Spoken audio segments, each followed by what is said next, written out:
Welcome back to Firepower. There are places in the world where gear choice is a matter of preference, comfort, or style. And then there is Alaska. In Alaska, the rifle you carry is not an accessory. It is not a hobby piece. It is not something you experiment with because it looks good on paper. In Alaska, your rifle is insurance. And when that insurance fails, there is no refund.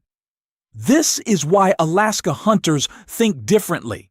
They don't care what cartridge is trending online. They don't care what broke a long-range record last year. They care about one thing only. When everything goes wrong, will this caliber still work? That question is why a cartridge more than a century old still rules Alaska today.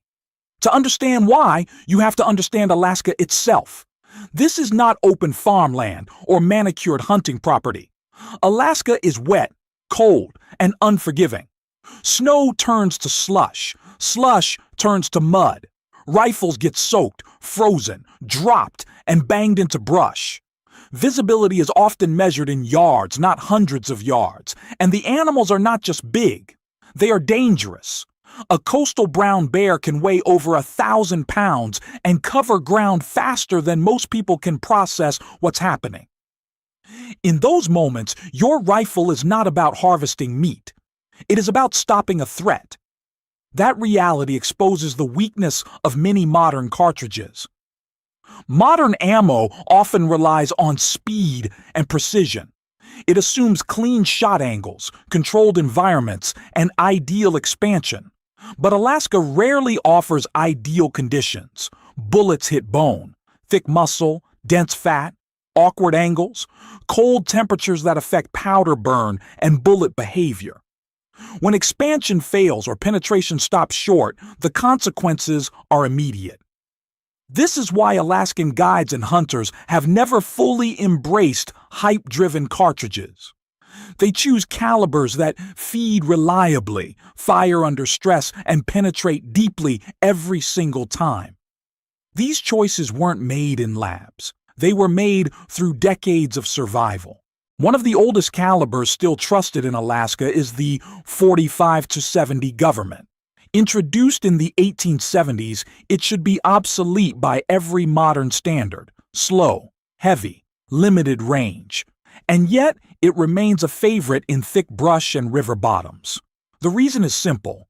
Heavy bullets at moderate speed create tremendous momentum. When a .45-70 bullet hits, it keeps going. In dense alder brush where shots happen fast and distances are short, penetration matters more than trajectory.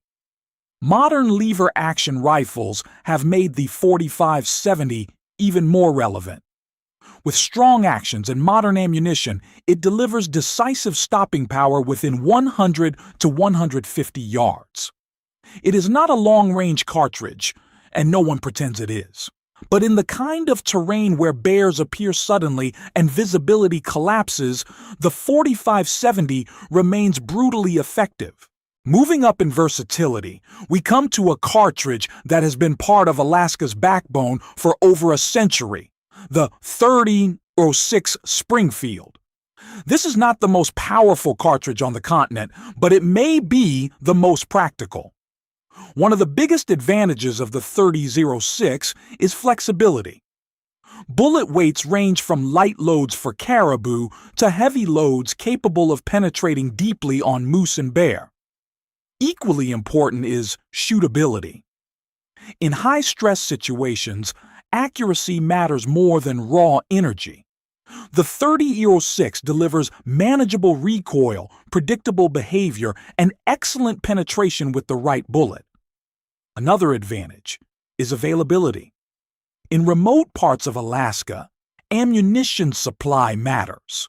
When you walk into a small village store, chances are good they have .30-06 on the shelf. That matters more than people realize.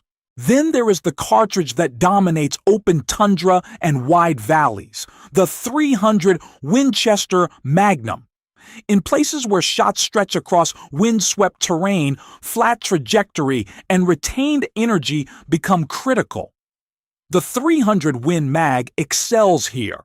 It offers long-range precision while still maintaining enough power to deal with unexpected danger at closer distances. Many Alaskans choose the .300 Winchester Magnum because it represents balance. It is powerful without being excessive.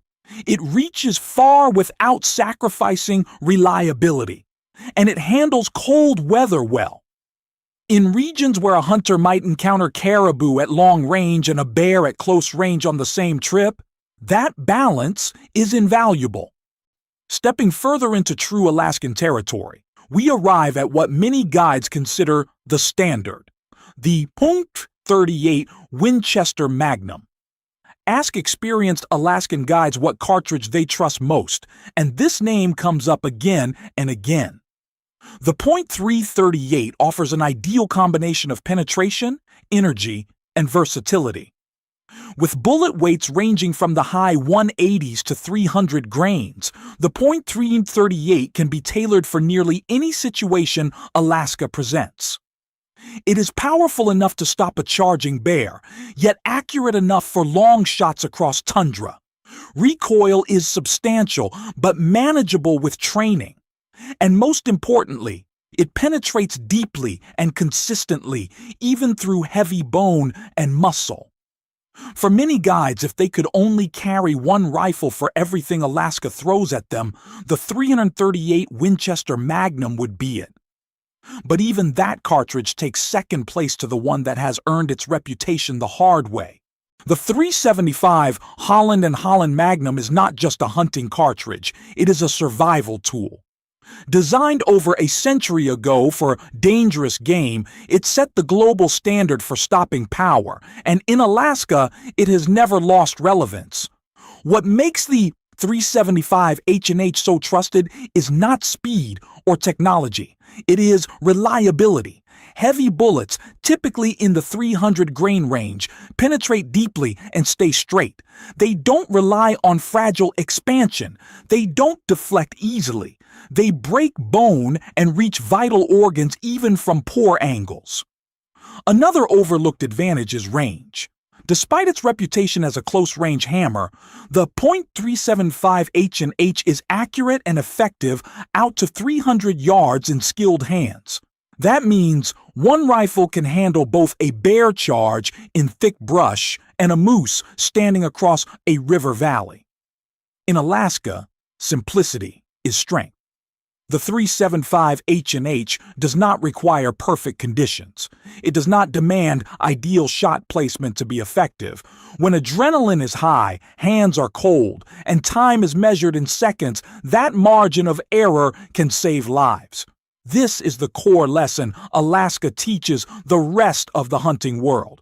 Modern does not always mean better. New does not automatically mean reliable.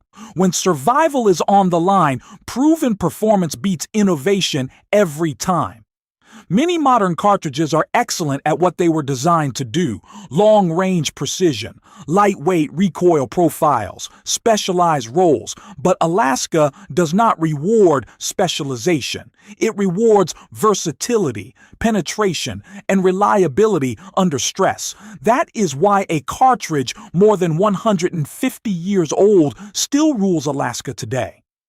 Not because Alaskans resist change, but because they cannot afford failure. This does not mean every hunter needs a .375 H&H. It means every hunter should think critically about where they hunt and what could go wrong. In the lower 48, you often have time, distance, and margin. In Alaska, you often have none of those. The difference is perspective. When the environment becomes unforgiving, gear choices become honest, hype disappears, marketing loses power, only results remain. So the next time someone tells you an old caliber is obsolete, ask a simple question. Would you trust it when your life depends on it? In Alaska, the answer has already been given. If you had to choose one rifle to protect yourself and put food on the table in the harshest conditions on the continent, what would you choose? Would you prioritize speed or penetration, precision or forgiveness? Let us know your thoughts in the comments. These conversations matter because understanding reality leads to better decisions, and better decisions save lives. If you want more real-world breakdowns without marketing noise, make sure you're subscribed to Firepower. Because when things get serious, experience is the only metric that counts. Stay safe, stay sharp, and we'll see you in the next one.